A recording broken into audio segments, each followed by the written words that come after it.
नमस्कार मित्रांनो, मी हाडके सर. आज आपण या व्हिडिओच्या माध्यमातून शिक्षक भरती संदर्भात ज्या काही गोष्टी आहेत त्या आपण या व्हिडिओच्या माध्यमातून पाहणार आहेत.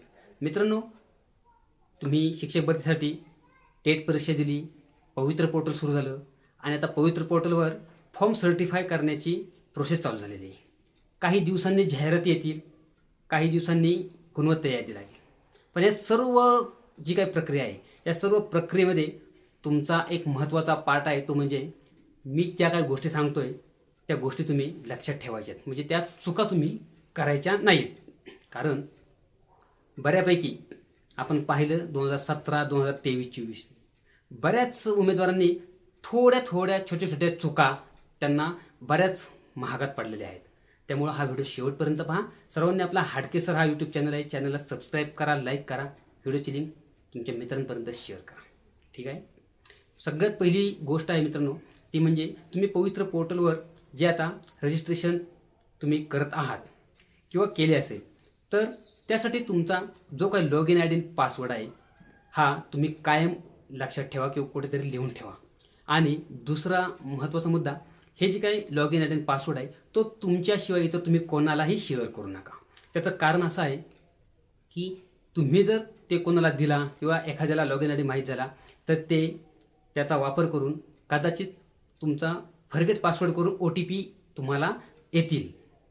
लॉग इन करता येणार नाही, परंतु फक्त ते तुमचा लॉग इन आय डी टाकून ते फॉरगेट पासवर्ड करतील. मग जो तुमचा नंबर आहे त्या नंबरला तुमचा तो OTP जाईल आणि तुम्हाला वाटेल की आम्हाला OTP कसे येतात. ठीक आहे. तर ही काळजी घ्या. हे जे पासवर्ड आहेत ते तुमच्यापुरते मर्यादित ठेवा, कोणाला शेअर करू नका. आता दुसरा मुद्दा म्हणजे दुसरी चूक तुम्ही ही करू नका की जे तुम्ही डॉक्युमेंट आहेत, जे पवित्र पोर्टलला आत्ता रजिस्ट्रेशन करताना जे काही तुम्ही फॉर्म भरताना तेथे नोंदवलेले आहेत ते सर्व डॉक्युमेंट व्हॅलिड आहेत का ते पाहून घ्या. व्हॅलिड म्हणजे जी काही त्यांची सूचना होती 14 मेच्या अगोदरची, तर ते एकदा पाहून घ्या. त्यामध्ये जर कुठे थोडंसं मिसमॅच असेल, डेट नाही परंतु नावामध्ये किंवा कशामध्ये असेल, तर त्या संदर्भात तुम्ही एखादं आपण म्हणतो की तुम्ही त्यामध्ये तुमचे करेक्शन करायचं आहे, परंतु प्रतिज्ञापत्र आपण किंवा ॲफिडेविट हे आपण करून ठेवा तुम्ही.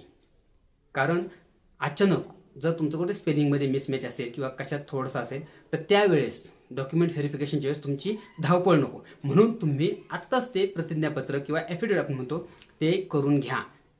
तिसरी चूक, तुम्ही जे काही डॉक्युमेंट आहेत ते डॉक्युमेंट सगळे व्यवस्थित आहेत का ते पहा, त्याची एक फाईल बनवा. उगीच काहीतरी अचानक एखादं सर्टिफिकेट नसतं. आता तुम्ही फॉर्म सर्टिफाय करताना जर ग्रॅज्युएशनचं असेल किंवा पोस्ट ग्रॅज्युएशनचं असेल त्याचं प्रमाणपत्र तुमच्याकडं आहे का ते पहा. तुम्ही आता गुणपत्रकावरती बऱ्याच जणांनी नोंद केलेली आहे, परंतु त्याचं जे काही कॉन्व्होकेशन सर्टिफिकेट असेल, उदाहरणार्थ आपण म्हणतो की 15वीचं डिग्री सर्टिफिकेट, ते आपल्याला ऑनलाईन मागावे लागतं. त्याला 2 ते 3 महिने लागतात. मग ते आत्ता मागवून ठेवा, ते पण असणं आपल्याला आवश्यक आहे. त्याची जरी आत्ता तुम्ही नोंद केली असेल आणि ते तुमच्याकडे नसेल, तुम्ही ऑनलाईन मागवणार असाल तरी ते डॉक्युमेंट तुमच्याकडं डॉक्युमेंट DVच्या वेळेस पाहिजेच. हे महत्त्वाची गोष्ट आहे मित्रांनो. आता या व्यतिरिक्त ज्या काही तुमच्या महत्त्वाच्या गोष्टी आहेत त्या पण पहा. ह्या तुम्ही चुका करणं टाळा. काय तर पहिल्यांदा आता ज्या काही जाहिराती येतील त्या जाहिराती तुम्ही काळजीपूर्वक पाहिजेत, काळजीपूर्वक. कारण बरेच जण आपण असं करतोय की बाबा जाहिराती आल्या म्हणजे आपण शिक्षक भरतीची प्रोसेस आता सुरू झालेली आहे, आता जाहिराती आल्या म्हणजे प्रेफरन्स येतील, आपण खुश होतो. आणि जाहिराती आल्या तर कदाचित आपल्या कॅटेगरीच्या बऱ्याच जाहिराती आल्या की आपण काय करतो, त्या आनंदामध्ये काहीतरी वेगळं प्राधान्यक्रम किंवा वेगळ्या ठिकाणची आपण जाहिरात पाहतो. आपण त्यामध्ये पात्र आहे का नाही, आपण कोणत्या ठिकाणी पात्र आहे, आपले जी काही आपला क्रायटेरिया आहे त्यात आपण बसतोय का, हे सगळं पाहून घेण्यासाठी तुम्ही जाहिराती डाउनलोड करून घ्यायच्या. आता जाहिराती डाउनलोड करून घ्यायच्या, त्या घेत असताना तुम्ही एका सेपरेट कागदावरती जाहिराती तुमच्या ज्या काही कॅटेगरीच्या आहेत त्याचे तुम्ही नोंद करून घ्या. आणि हे करत असताना तुम्ही तुमच्या मार्कानुसार तुम्ही थोडासा विचार करा. कारण बरेच जण काय होतात की 2017 किंवा 2023चा अनुभव पाहिला तर फक्त आपला नंबर लागला पाहिजे आपला नंबर लागला पाहिजे म्हणून आपण प्राधान्यक्रम कसे पण देतो. जाहिराती आपण नीट व्यवस्थित पाहत नाही, सगळ्या जाहिराती डाउनलोड करत नाहीत. तर ही चूक तुम्ही करू नका. सगळ्या जाहिराती अतिशय व्यवस्थितरित्या पाहून घ्या. त्यापुढे आपण जाऊन बोलायचं म्हणलं तर जे काही प्राधान्यक्रम आहेत ते प्राधान्यक्रम देताना तुम्ही जाहिराती तर डाउनलोड केलेल्या आहेत, त्या व्यवस्थितरित्या पाहायचं काम तुमचं आहे. जर नीट पाहिल्या नाहीत तर तिथे तुम्ही चूक करणार. कारण जाहिराती ह्या नगरपालिका, महानगरपालिका, जिल्हा परिषद असतील, त्यानंतर काही ज्या संस्थांच्या असतील की त्या विना मुलाखत तुमची तिथे निवड होणार आहे, ते पाहून घ्या. म्हणजेच आपण की ज्या काही स्थानिक स्वराज्य संस्थांच्या जाहिराती किंवा जेथे तुमची प्रत्यक्ष गुणवत्तेवर तुमची निवड होणार आहेत, त्या जाहिराती तुम्ही एका बाजूला सविस्तर डाउनलोड करून घ्या. जेथे मुलाखतीतून, ज्या संस्थांच्या जाहिराती असतील जिथे मुलाखतीतून तुमची निवड होणार आहे, त्या जाहिराती एका सेपरेट कागदावर तुम्ही तुमच्या कॅटेगरीनुसार, तुमच्या ह्याच्यानुसार त्या वर्गीकरण करून घ्या तुम्ही. आता पुढे गेलो आपण तर जे काही प्राधान्यक्रम आहेत, आता प्राधान्यक्रम देताना तुम्ही आपल्याला मार्क किती आहेत, जर टॉपचे मार्क असतील तर तुम्ही आपण कोणत्या ठिकाणी आपल्याला सोयीस्कर वाटते ह्या गोष्टीचा विचार करा. ज्यांना कमी मार्क असतील त्यांनी आपल्या स्वतःच्या तालुक्यापासून, स्वतःच्या जिल्ह्यापासून अशा पद्धतीने तुम्ही प्राधान्यक्रम जनरेट करा. आता पहिल्यांदा प्राधान्यक्रम जनरेट करायच्यात. ही पण चूक बरेच जण करतात की प्राधान्यक्रम जनरेट करताना सगळे प्राधान्यक्रम जनरेट करायचे. बरेच जण असं करतात की आपण मार्क जास्त आहेत मग कशाला बाकीचे प्राधान्यक्रम जनरेट करायच्यात. प्राधान्यक्रम जनरेट करायच्यात म्हणजे तुम्ही तिथे प्राधान्यक्रम दिलेत तुमच्या क्रमानुसार, त्याचा अर्थ असा नाही. प्राधान्यक्रम जनरेट म्हणजे तुम्हाला जे काही प्राधान्यक्रम असतील 250-300 असतील, त्यातून तुम्हाला ते प्राधान्यक्रम निवडण्यासाठी त्या पोर्टलवर तुमच्या टॅबवर ते येणार आहेत. ही चूक सगळेजण बऱ्यापैकी करतात आणि मग पुन्हा त्यांची गोंधळ होतो की आम्हाला प्राधान्यक्रम जनरेट होत नाहीत. पहिल्यांदा जनरेट करून घ्या, त्याचा अर्थ समजून घ्या. आता प्राधान्यक्रम जनरेट केले की तुम्हाला त्या सिक्वेन्सनुसार द्यायचे. आता सिक्वेन्स कशा पद्धतीने देणार तेही एक थोडक्यात सांगतो. जर तुम्हाला सगळ्यात प्रथम तुमचा स्वतःचा जिल्हा पाहिजे असेल, बरं, एखाद्याला मार्क कमी असतील तर त्यांनी तरी पण स्वतःच्या जिल्ह्यापासून किंवा तालुक्यापासून, जिल्ह्यापासून प्राधान्यक्रम द्यायचे. तर तुम्हाला असं वाटेल की आपल्याला मार्क कमी आहेत, बरेच जण ही चूक करतात बरं का, की मला मार्क कमी आहेत मग माझा आपल्या स्वतःच्या जिल्ह्यात नंबर लागणार नाही, महानगरपालिकेला नंबर लागणार नाही, नगरपालिकेला नाही, मग लांबचा जिल्हा द्यावा. असं करू नका. ही भरती तुम्ही तुमच्या मार्कांवरती आहे. त्यामुळे तुम्ही स्वतःच्या तालुक्यात एखाद्या नगरपालिकेची जाहिरात आली असेल तर तेथून तुम्ही सुरुवात करा. म्हणजे स्वतःच्या जवळच्या नेटिव्ह प्लेसपासून जे तुम्हाला लांबचा जिल्हा वाटत असेल तिथपर्यंत ते प्राधान्यक्रम तुम्ही द्यायचे. आता हे देत असताना अशी बरेच जण चूक करतात की त्यांना नगरपालिका, महानगरपालिका, जिल्हा परिषद ह्या गोष्टींची थोडीशी माहीत नसते. त्यामुळं नगरपालिकेचा प्राधान्यक्रम देत असताना हा विचार करा की एखाद्या जिल्ह्यामध्ये तुमची जर तुम्ही सपोज तुम्ही एखाद्या जिल्ह्यातली नगरपालिका निवडली आहे पहिला प्राधान्यक्रम, तर त्या नगरपालिका निवडत असताना नगरपालिकेची बदली त्या जिल्ह्यातल्या नगरपालिकेत कोठेही होत नाही किंवा त्या जिल्ह्यामध्ये महानगरपालिकेत कोठेही होत नाही. त्या जिल्ह्यातून दुसऱ्या जिल्ह्यात नगरपालिकेला बदली होऊ शकते. हा मुद्दा लक्षात घ्या. त्यानंतर नगरपालिकेच्या संदर्भात तुम्हाला जे काही NPS आहे, न्यू पेन्शन स्कीम आहे ना, तर ही न्यू NPS तुम्हाला लागू नाही. नगरपालिकेतील जे शिक्षक असतील, आता 2017 लागले, 2023ला 24ला लागलेत ना, त्यांचा थोडंसं मार्गदर्शन घ्या. त्यांना NPS लागू नाही, त्यांना डायरेक्ट ज्यांचं काही सॅलरी आहे ना ती अकाउंटला येते, त्यांचं कटिंग होत नाही. ही एक चूक आपण बरेच जण करतायत आणि नंतर मग आपण म्हणतो की बाबा आम्हाला NPS नाही किंवा काही नाही. तर ह्या गोष्टी पाहून घ्या. दुसरं, जिल्हा परिषद म्हणलं तर तुम्हाला दुर्गम क्षेत्र भेटू शकतं, परंतु दुर्गम क्षेत्र भेटलं की तुम्हाला क्रायटेरिया आहेत. दुर्गम भागात 3 वर्ष, जिल्हा बदली, जिल्हा अंतर्गत जिल्हा बदली 5 वर्ष वगैरे ह्या गोष्टी आहेत, त्या समजून घ्या. बदली होऊ शकेल, होईल.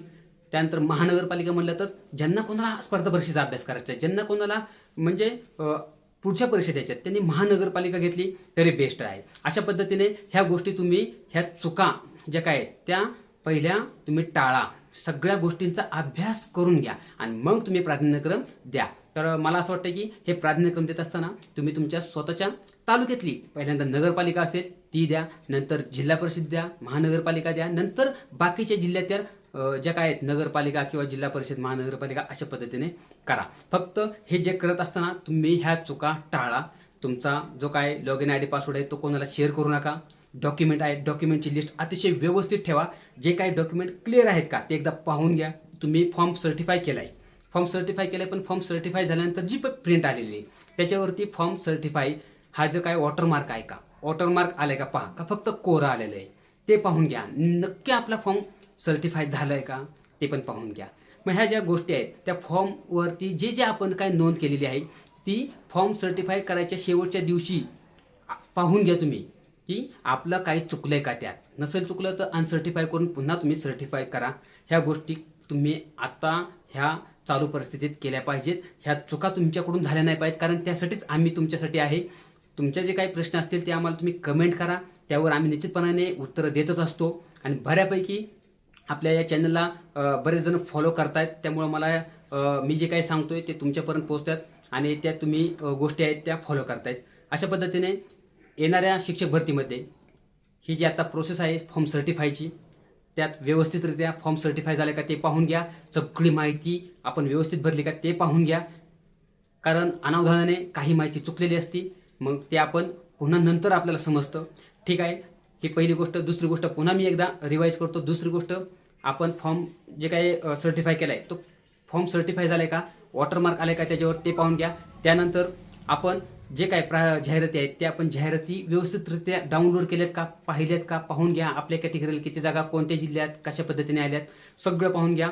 त्या पुढची प्रोसेस आहे की प्राधान्यक्रम जनरेट करायचे. आता जनरेट करताना आपण मित्रांनो, जर एखाद्याचं समजा पहा, आता ही एक चूक करू नका मित्रांनो, की जर आपण आपलं डीएड आहे, बीएड आहे, एमकॉम आहे किंवा एमएससी आहे किंवा एमए आहे, तर आपण सगळ्यात पहिल्यांदा प्राधान्यक्रम कोणते द्यायचे तेही पाहून घ्या. आता मार्क जर तुम्हाला टॉपचे असतील तरी तुम्ही सगळ्यात वरती 11वी-12वीसाठी तुम्ही प्राधान्यक्रम पहिला देऊ शकता. तुम्हाला असं वाटेल की बाबा मला माझा नंबर लागू शकत नाही 11वी-12वीला, तर मग मी 1 ते 5ला देऊ का प्राधान्यक्रम. तर पहा, जर एखाद्याला वरतीच काम करायचं असेल 11वी-12वीला, 9वी-10वीला, पहिले ते प्राधान्यक्रम द्या, नंतर तुम्ही खाली खाली देत या 1 ते 5ला. निश्चितपणाने 1 ते 5ला तर तुमचा विचार होणारच आहे तुमच्या मार्कानुसार.